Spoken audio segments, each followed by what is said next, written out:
When you come into the land that the Lord your God is giving you, you shall not learn to follow the abominable practices of those nations. There shall not be found among you anyone who burns his son or his daughter as an offering, anyone who practices divination or tells fortunes or interprets omens, or a sorcerer or a charmer or a medium or a necromancer or one who inquires of the dead, for whoever does these things is an abomination to the Lord. And because of these abominations, the Lord your God is driving them out before you. You shall be blameless before the Lord your God, for these nations, which you are about to dispossess, listen to fortune-tellers and to diviners. But as for you, the Lord your God has not allowed you to do this.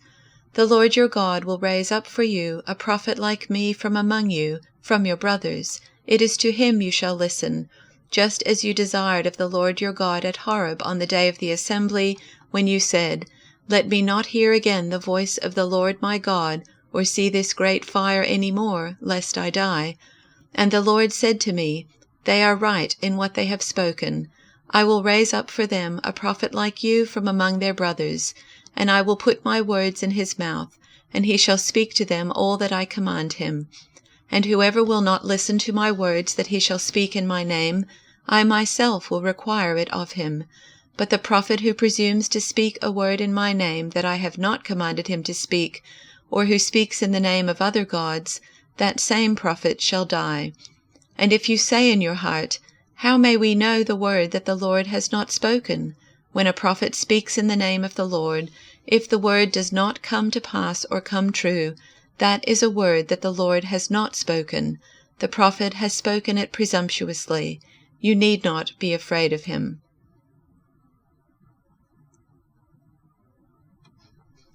When you come into the land that the Lord your God is giving you, you must not learn to imitate the abhorrent practices of those nations.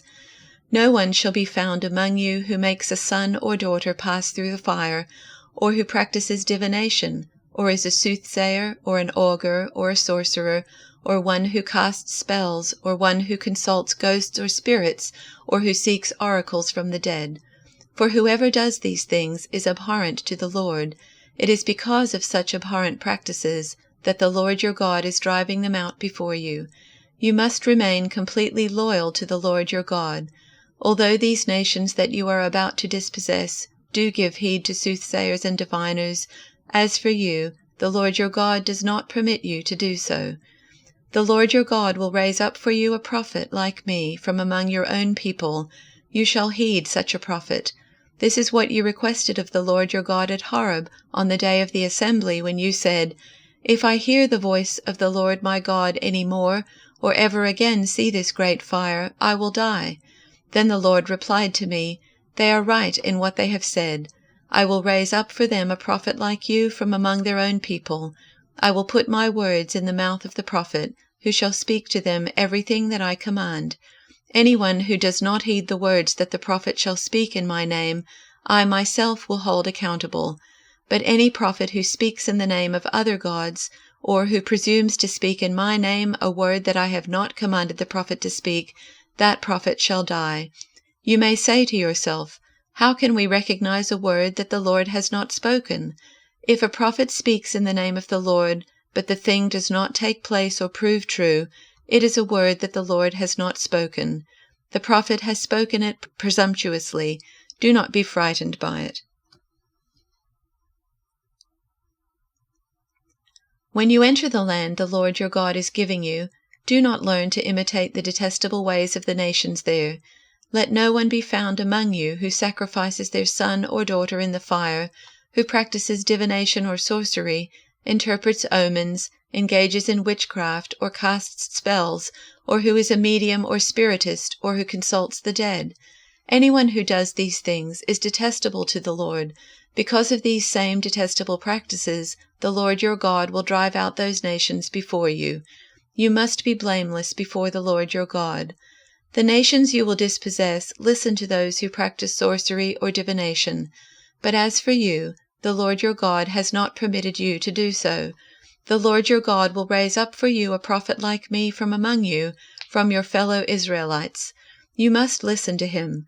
For this is what you asked of the Lord your God at Horeb on the day of the assembly, when you said, Let us not hear the voice of the Lord our God, nor see this great fire any more, or we will die. The Lord said to me, What they say is good. I will raise up for them a prophet like you from among their fellow Israelites, and I will put my words in his mouth. He will tell them everything I command him. I myself will call to account anyone who does not listen to my words that the prophet speaks in my name. But a prophet who presumes to speak in my name anything I have not commanded, or a prophet who speaks in the name of other gods, is to be put to death. You may say to yourselves, How can we know when a message has not been spoken by the Lord? If what a prophet proclaims in the name of the Lord does not take place or come true, that is a message the Lord has not spoken. That prophet has spoken presumptuously, so do not be alarmed.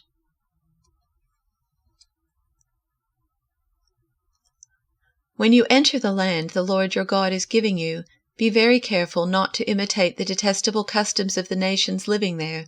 For example, never sacrifice your son or daughter as a burnt offering, and do not let your people practice fortune-telling, or use sorcery, or interpret omens, or engage in witchcraft, or cast spells, or function as mediums or psychics, or call forth the spirits of the dead. Anyone who does these things is detestable to the Lord. It is because the other nations have done these detestable things that the Lord your God will drive them out ahead of you. But you must be blameless before the Lord your God. The nations you are about to displace consult sorcerers and fortune-tellers, but the Lord your God forbids you to do such things.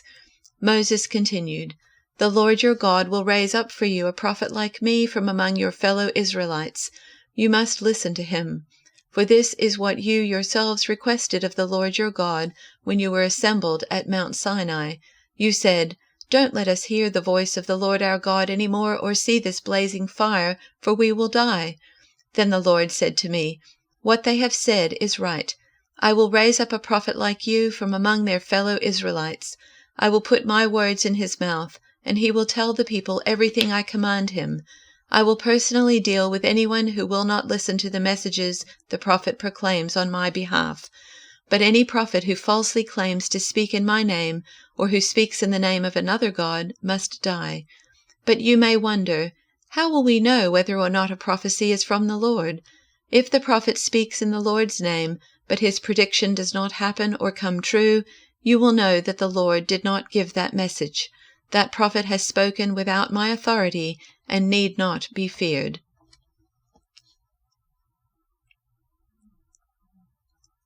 When you enter the land that God, your God, is giving you, don't take on the abominable ways of life of the nations there. Don't you dare sacrifice your son or daughter in the fire. Don't practice divination, sorcery, fortune-telling, witchery, casting spells, holding seances, or channeling with the dead. People who do these things are an abomination to God. It's because of just such abominable practices that God, your God, is driving these nations out before you. Be completely loyal to God, your God. These nations that you're about to run out of the country consort with sorcerers and witches, but not you. God, your God, forbids it. God, your God, is going to raise up a prophet for you. God will raise him up from among your kinsmen, a prophet like me. Listen obediently to him. This is what you asked God, your God, for at Horeb on the day you were all gathered at the mountain and said, We can't hear any more from God, our God. We can't stand seeing any more fire. We'll die. And God said to me, They're right. They've spoken the truth. I'll raise up for them a prophet like you from their kinsmen. I'll tell him what to say, and he will pass on to them everything I command him.